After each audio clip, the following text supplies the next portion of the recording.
Next, let's talk about pronouns. And I'm not talking about gender or sex pronouns. What I'm specifically referring to is the type of pronoun that a person uses in conversation. So, there's 3 different types of pronouns: self, team, and others. People who use self pronouns tend to talk about themselves a whole lot more than anything else as far as pronouns go. So let's say you asked one of your friends, what do you like most about your new job? And their answer is, well, I love the new office. I've got my own parking space. My office is a lot more organized than it was. I love the break room. Nobody steals my stuff like in the old place. My dental plan's good. My medical plan is good. And my boss is fantastic. I love working for him. Wonderful. So what we've heard here is I, my, me. It doesn't mean this person's selfish. It does not mean the person's selfish. That means that's just their way of communicating. So we've heard all the pronouns that are referring to that person's self. The second type is team. A person who uses team pronouns will talk about membership. They'll talk about groups of people. So let's take the same friend or the same question to a different friend of yours. They just started a new job and you say, how do you like the new job? And their answer is, everyone there is fantastic. We get along really well and they have a benefits package for us that is really good. And we even get together on Thursdays and have margaritas at the bar. And the break room is fantastic and everybody respects each other's stuff and doesn't steal stuff from the fridge. Very similar answer. But those were team pronouns. It refers to groups, we, them, they, us, our. All of those pronouns are team pronouns. The final one is very less likely to be seen, and this is others. So I would think others makes up maybe around 15% of the population. I just made that up, but I think it's a good rule of thumb. Others pronouns will be talking about external people, meeting new people, new injections into their social life. So let's take the same question to a different friend who's an others pronoun user. You say, what do you like about your new job? And their answer is, oh, the new job is fantastic. I get to travel all the time. They even have these networking events where you can go up and meet with these new people. I'm staying in these hotels all the time, and we get to connect with so many different people. There's even these events where we get together with the competitor companies and we get to meet our counterparts and exchange contact information and talk about best practices. We don't know a whole lot of these people, but it's a lot less often to meet these kinds of people. So let's imagine you're in a sales position and a person is a team-focused pronoun user. So self and team are the 2 most common pronoun users. If you're talking to a person that's a team pronoun user, and the only thing you're selling on is how they will benefit personally, and you're selling with self pronouns to a team pronoun user, that's a big mistake. And that's one of those cases where at the end of the sale, we say, oh, it's not for everybody. I guess this one didn't work out. There's no explanation for it. There are explanations for these.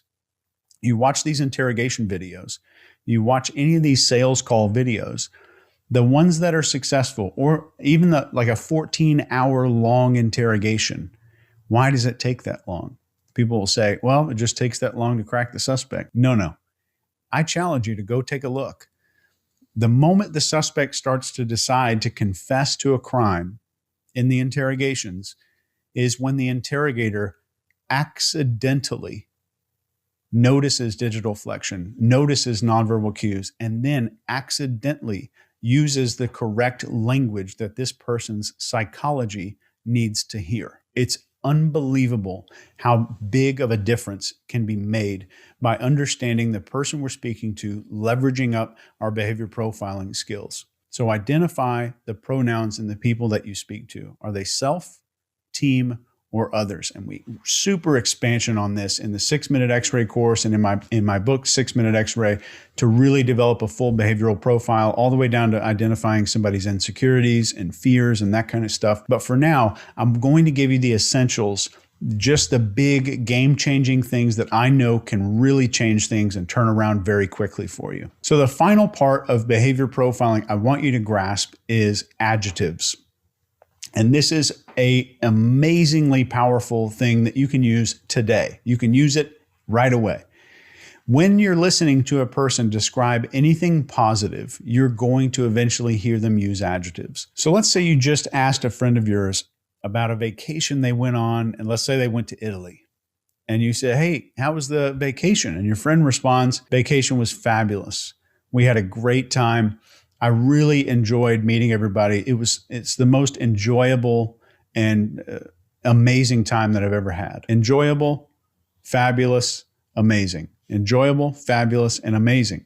I'm going to keep those pronouns in my pocket the moment that I hear those in a conversation. So when I hear those pronouns, I know that that person identifies positive things psychologically with those words.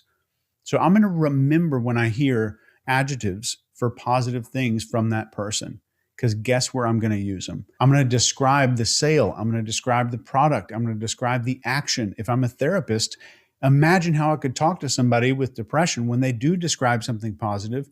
How could I describe not feeling depressed anymore, or overcoming things, or changing habits differently? I would use their adjectives. I would use their language and speak in the language that their psychology needs to hear. It's so vitally important. And I want you to practice this. Go watch a reality show. Go watch Shark Tank or Judge Judy, or one of those shows where people are under stress, but you'll still hear adjectives. You can still profile the pronouns. You can see the blink rate go up and down. Go try watching an episode of Judge Judy and see whose blink rate's higher. I bet you they lose the case. Next, let's talk about negative adjectives. Negative adjectives are the things we're using to describe things that we don't really like. And if, let's say you're talking to the same friend who just got back from Italy, and they talk about a horrible company that they used to work for, and they've just started a new job. I'm not sure why I'm just drilling down on that example, but let's go with it. They work for a company. Their boss was like an a-hole, and they don't like him. So you say, what was it you didn't like about that company? So as they're describing something negative, they use the words awful, disgusting, and toxic. Those three words are very important because that's how their psychology identifies with negative things in their life. So if you were to use those three words to describe the consequences of not taking action on your offer or not doing something that you'd like them to do, that will make it 1,000 times more powerful. So in a therapy context, describing the consequences of not taking action, those negative adjectives that the person used give you a superpower into driving that person's motivation.